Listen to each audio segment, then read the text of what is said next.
정하여 왕의 음식과 그가 마시는 포도주로 자기를 더럽히지 아니하리라 하고 자기를 더럽히지 아니하도록 환관장에게 구하니 하나님이 다니엘로 하여금 환관장에게 은혜와 긍휼을 얻게 하신지라.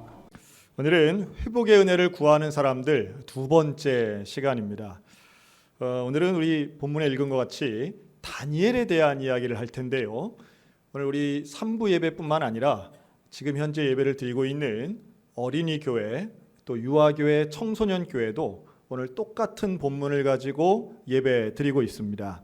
혹시 자녀가 우리 교회에 출석 중이라면 이따가 예배 후에 오늘 오후 저녁에는 함께 모여서 오늘 드렸던 예배 또 설교 말씀에 대한 다니엘에 대한 이야기를 함께 나누시면 좋겠다 하는 생각이 듭니다.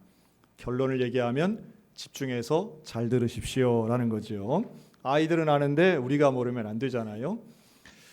16년 전 우리 매년 여름에는 교회마다 수련회를 하는데요. 한국교회에 16년, 17년 전에 아주 유행처럼 불어닥쳤던 캠프 하나가 있었습니다. 그 캠프는 다니엘 캠프라고 하는 이름의 캠프였는데요. 여기에는 우리나라에서 가장 유명한 대학을 졸업한 특별한 목사님이 그 중심에 있었고 그 캠프에 많은 부모님들이 자녀들을 보내던 시절이 있었습니다. 물론 캠프를 주도하고 그것을 실행했던 분들은 순수하고 좋은 의도였지만 거기에 보내는 학부형들의 마음은 조금 달랐던 것 같습니다. 설교라든가 혹은 진행되는 프로그램 또 갔다 온 사람들의 소감 이런 걸 종합해서 당시에 제가 이렇게 관심 있게 본 적이 있었는데요. 그때에 보내는 학부형들의 마음은 바로 이거였습니다. 이 캠프를 갔다 오면 우리 아이가 마음을 고쳐먹고 공부를 열심히 해서 좋은 대학에 갈 거야. 이런 기대감을 가지고 보낸 거예요. 꼭 그 캠프뿐만 아니라 많은 학부형들이 그런 기대감을 가지고 계실 때가 있습니다. 교회 수련회 가면 마음을 고쳐먹어서 엄마가 원하는 대로 성실하게 열심히 엉덩이가 떨어지지 않고 온전한 학습 태도를 가지고 공부해서 쭉쭉 올라가서 1등해서 하나님께 영광을 돌리는 복되고 자랑스러운 아들딸이 될 거야. 뭐 이런 논리였습니다. 이것이 90년대에 한국교회에 몰아닥친 고지론과 맞물리면서 많은 사람들을 설득하곤 했습니다. 고지론이라고 하는 것은 예수 믿는 사람이 세상적으로도 잘 돼서 그래야 영향력 있는 그리스도인이 된다. 이런 논리였습니다. 상당 부분 동의할 만하지만 우리가 반드시 짚고 넘어가야 하는 부분이 있습니다. 첫째는 성공이란 무엇인가 라고 하는 것이고 두 번째는 진짜로 그러면 영향력이 있는가입니다. 오늘 우리들에게 이런 질문을 해보면 분명합니다. 여러분들은 누구의 말을 가장 신뢰하십니까? 우리나라에서 돈 제일 많은 사람의 말을 신뢰하십니까? 아니면 우리나라에서 박사학위가 제일 많은 분의 말을 신뢰하십니까? 누구 말을 믿으십니까? 영향력이라고 하는 건 다른 게 아니지요. 누구를 신뢰하느냐의 문제입니다. 누가 말하면 저 사람 말하면 옳습니다. 이게 영향력 아니겠어요? 그 부분을 우리는 과연 어느 중점에 두고 있는가라는 겁니다. 그런 면에서 오늘 본문에 나오는 다니엘은 참 영향력 있는 사람입니다. 그런데 그 영향력이 과연 그가 가지고 있는 지식에서 나오는지 학문에서 나오는지 아니면 어디에서 나오는지가 오늘 설교의 핵심이 되겠습니다. 먼저 다니엘은요 참 공부 잘하는 사람이었습니다. 그가 얼마나 공부를 잘했느냐 하면 어린 시절 10대에 이 바벨론 제국의 포로로 끌려갔는데 이 바벨론이 각자 나라에서 잡아온 포로 중에 똑똑한 사람들만 뽑아서 일종의 왕립학교에 입학을 시킨 거예요. 거기에 다니엘이 친구 3명하고 같이 뽑혔다는 거 아닙니까? 성경은 이렇게 말합니다. 다니엘은 외모가 준수하고 흠이 없고 그리고 학문에 통달하고 지혜가 통찰하며 학문에 익숙하다 이렇게 말합니다. 한마디로 얘기하면 천재였다, 똑똑하다 이런 거죠. 그 똑똑한 천재 얘기하면 기죽는 분들이 있을 거예요. 아유, 나는 그런 얘기를 한 번도 들어본 적이 없는데 우리 애는 그런 얘기를 몇 살 때까지 듣냐면 대개 3.7세까지는 되게 그런 얘기를 많이 듣습니다. 제가 내린 평균이에요. 어느 집이나 특히나 첫째일 경우에 그 아이가 평균 3.7세까지는 다 천재 소리를 듣고요. 늦으면 한 8.5세까지는 영재 소리 듣습니다. 그리고 12살이 넘어가면서부터는 항상 듣는 게 얘가 머리는 똑똑한데 노력을 안 해서 이러니까 마음만 잡으면 성적 올라간다고 지금 40년째 믿고 계시는 분들이 있죠. 실제로 성적이 그렇게 올라간다든가 아니면 학문에 통달하는 사람은 그렇게 많지 않습니다. 근데 우리는 왜 여기에 그렇게 매몰되고 그것 하나만이 인생의 성공이라고 고집하는지 안타깝지만 시대가 많이 변해서 정말 바뀌고 있는 것만큼은 사실인 것 같습니다. 다 좋은 이야기이지만 분명한 건 이겁니다. 최소한 다니엘은 이 다니엘서가 우리에게 주고 있는 메시지는 공부 잘하는 게 성공이라는 걸 말하는 건 아니라는 거예요. 특별히 다니엘이 뜻을 정한다. 오늘 본문에 나오는 거죠. 이 뜻을 정하는 게 마치 자기 주도 학습인 양 변모해서 그걸로 우리를 설득하는 논리들이 있습니다.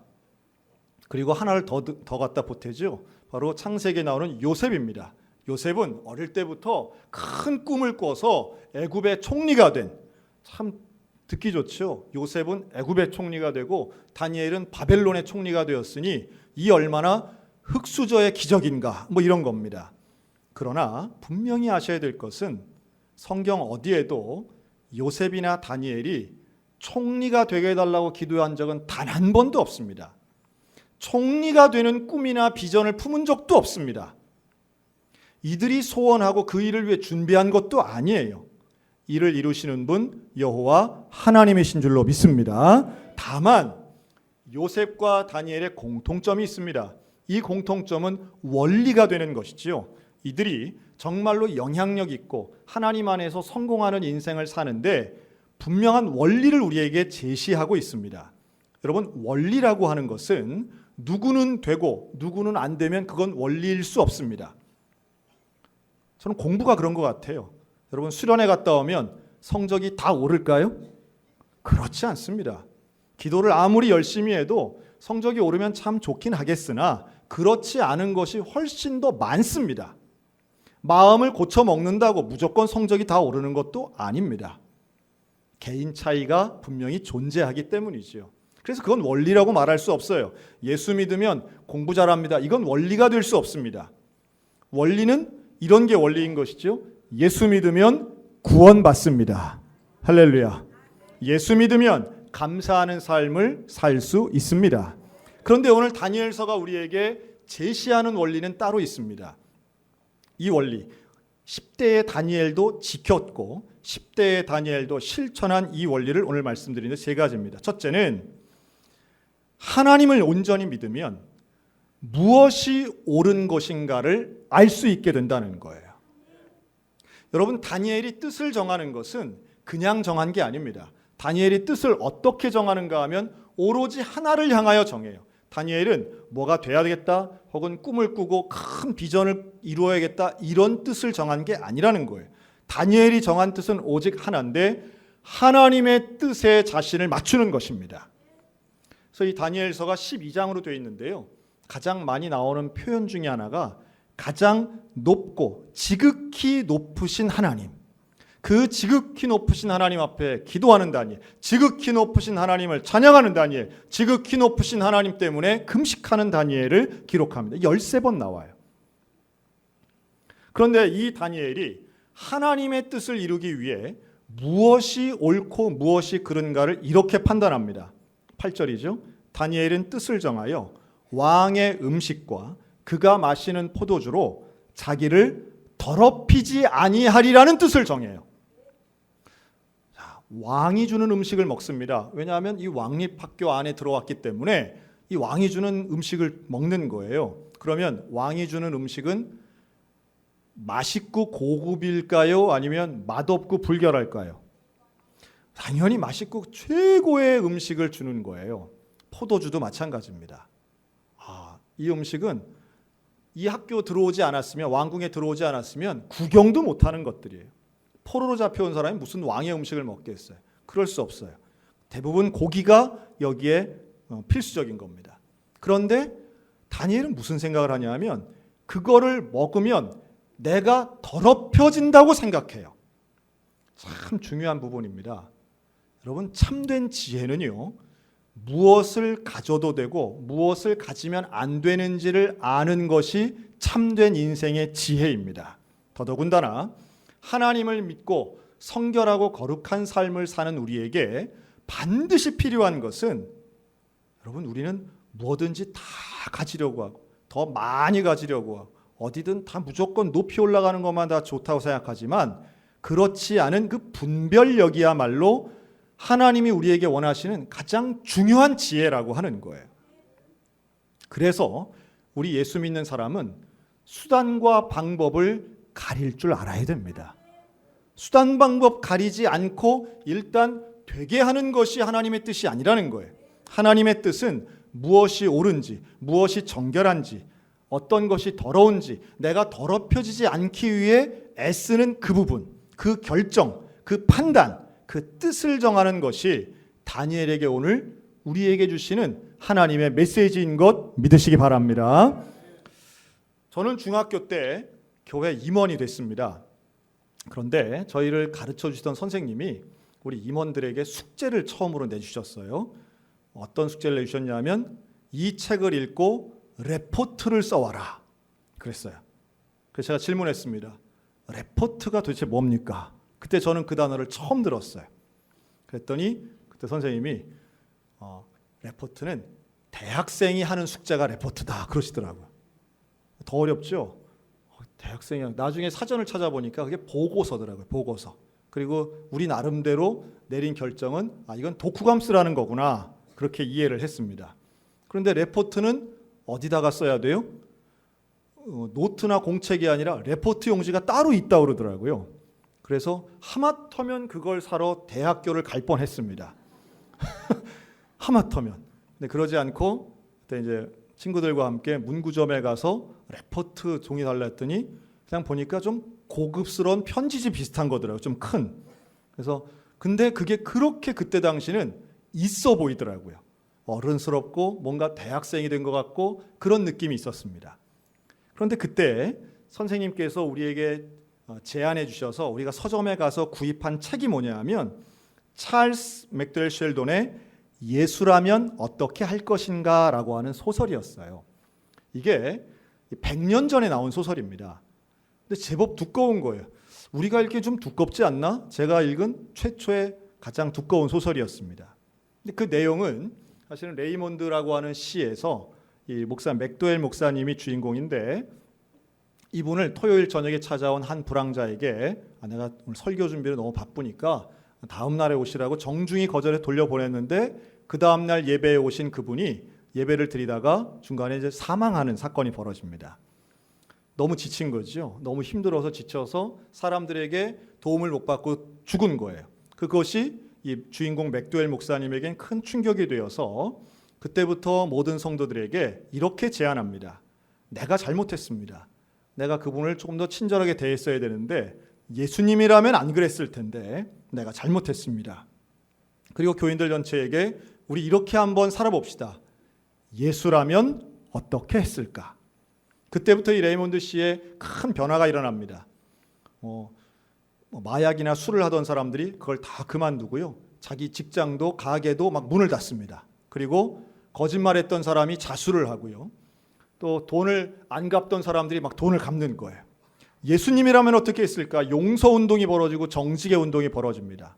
소설 속에 나오는 이야기들이었지만 어렸던 저에겐 그건 큰 충격이고 깨달음이었습니다. 그리고 그 소설책의 제목인 예수라면 어떻게 했을까라고 하는 그 명제는 오늘도 수십 년 지났지만 지금도 저의 인생의 중요한 가치관으로 자리 잡고 있습니다.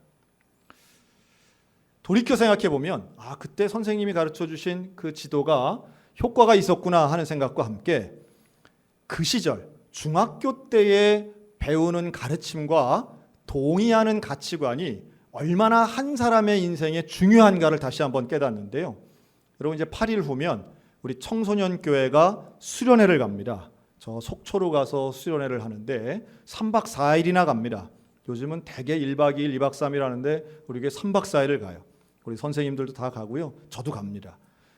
여러분, 이 기간 동안 수련회를 갔다 와서 물론 성적이 오르면 좋겠죠. 뭐 키도 크면 좋겠고, 그런데 그것보다 우리 아이들 속에 무엇이 옳고 무엇이 그른지의 기준이 하나님의 말씀이 되는 역사가 일어나시기를 위에 기도해 주셨으면 좋겠습니다.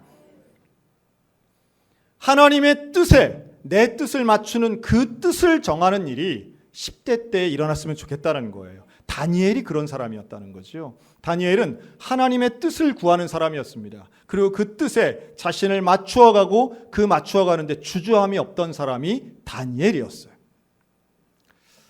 자, 무엇이 옳은지 이 기준이 되는 것, 진리에 대한 이해가 있다면 그 다음은 아는 대로 행해야 되는 것입니다. 원칙대로 실행해야 되는 것입니다. 그 원칙대로 살아가는 것, 이게 생각만큼 쉽지 않습니다. 여러분, 사람들은 종종 거짓말을 합니다. 거짓말이 나쁘다는 걸 알면서도 합니다. 왜 그럴까요? 거기에 하나의 근본적인 이유를 댄다면 거짓말을 안 했을 때 뭔가 피해가 올 것 같기 때문에 거짓말하는 것 아닐까요? 그리고 거짓말을 하면 그 위기를 잠깐이라도 벗어날 수 있고 문제로부터 뭔가 피할 수 있을 것 같은 그 판단으로 거짓말을 선택하는 것 같습니다.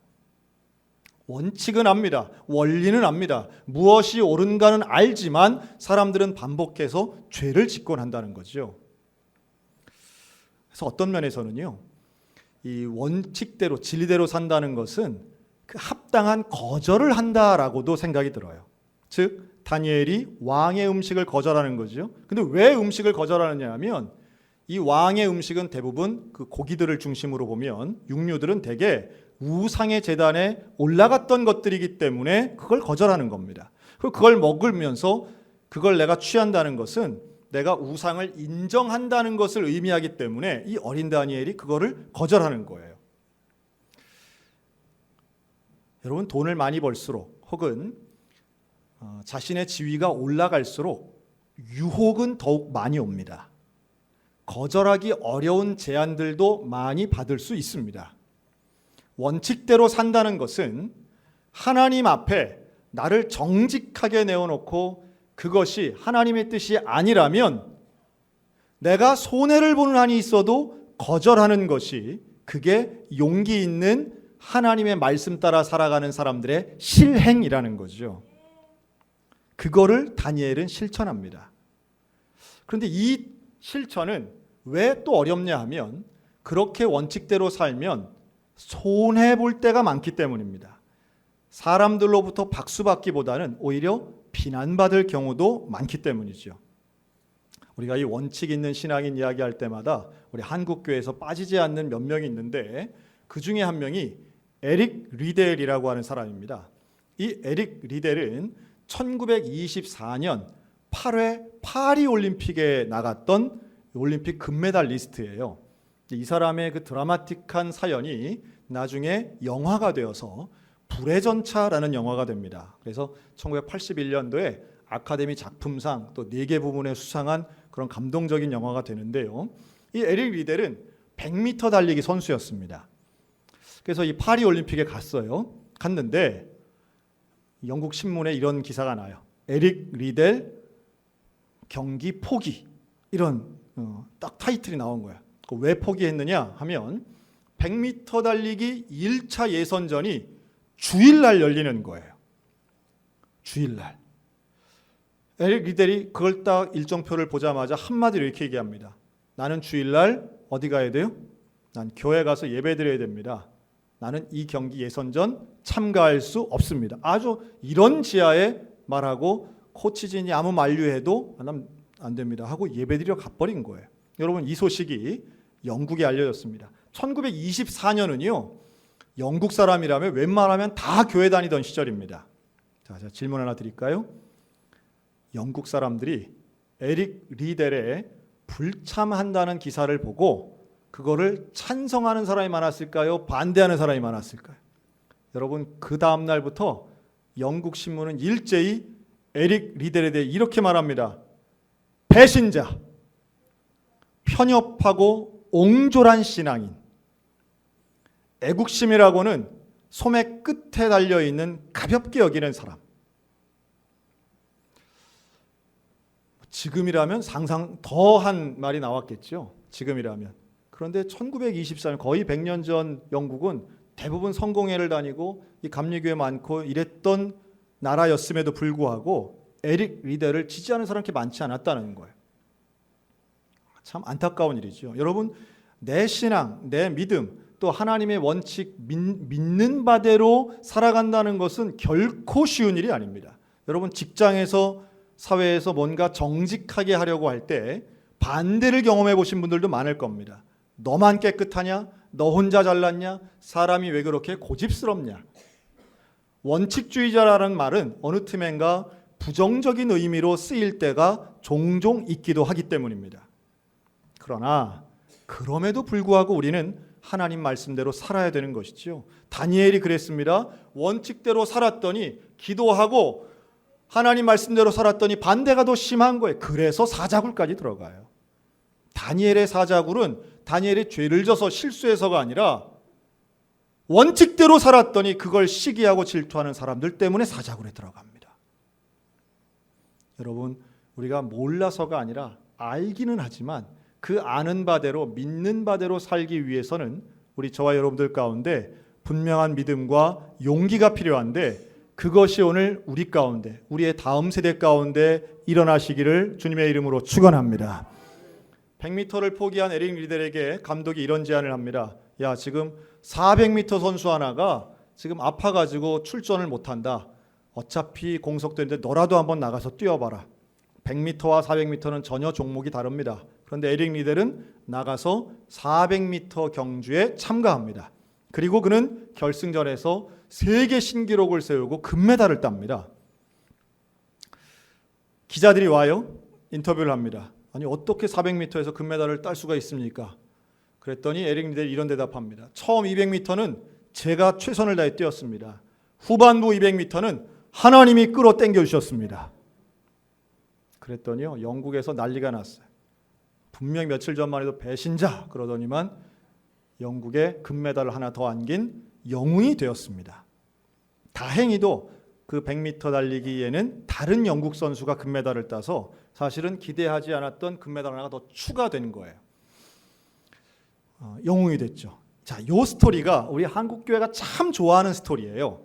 왜냐하면 원칙을 지켰고 비난받았는데 금메달을, 우리 다 금메달 좋아하잖아요. 금메달을 땄더니 사람들이 환호하더라. 우린 여기까지만 압니다. 그런데 그 금메달 딸 때에 에릭 리델의 나이는 22살이었습니다. 22살 청년. 그의 인생은 그 이후가 더 길어요. 그 이후에 그가 어떻게 살았는지 사실은 그 부분이 저는 더 중요하다고 봅니다. 다니엘도 마찬가지입니다. 다니엘도 10대에 가졌던 그 믿음을 끝까지 평생토록 가져갑니다. 그래서 그에게 있었던 여러 번의 위기가 있지만 그때마다 그는 하나님의 원칙을 포기하거나 변절시키지 않습니다. 그런데 여기에 하나 더 참 중요한 원리가 있는데요. 한번 따라 하실까요? 내 원칙을 지키기 위해 남을 희생시키지 않습니다.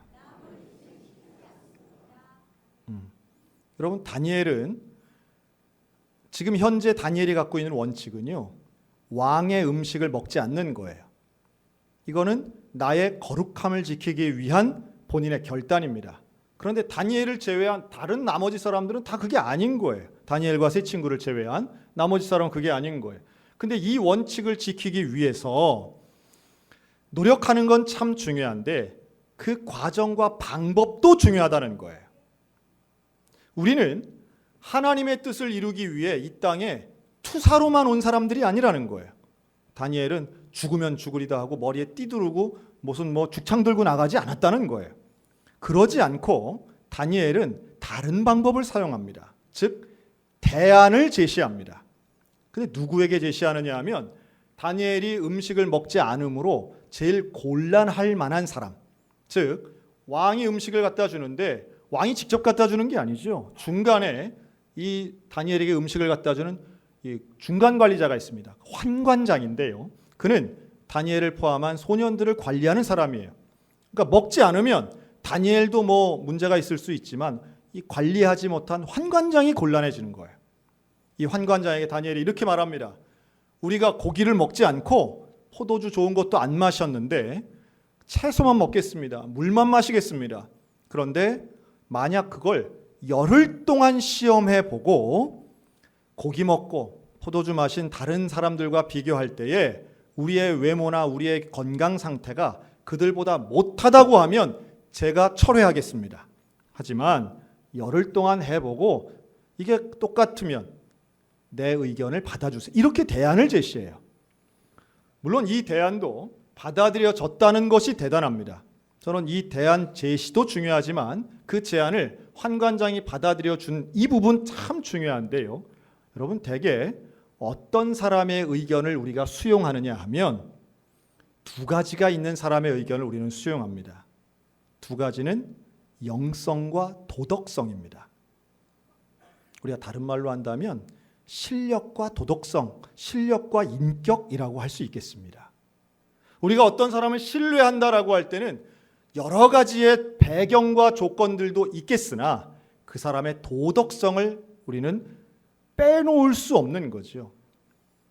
그런데 바로 다니엘에게는 그런 면이 있었다는 거예요. 마치 감옥 안에서 간수장을 감동시킨 요셉과 같은 거예요. 요셉은 어디를 가든지 음모로 감옥에는 갇혔지만 그는 정직함을 가졌던 도덕성의 인간이었다는 거죠. 사랑하는 성도 여러분, 우리의 믿음이 도덕성 아래에 있지 않고 믿음과 도덕성이 함께 갖추어진 이 땅에 신뢰받는 성도들이 되시기를 우리 주님의 이름으로 축원합니다.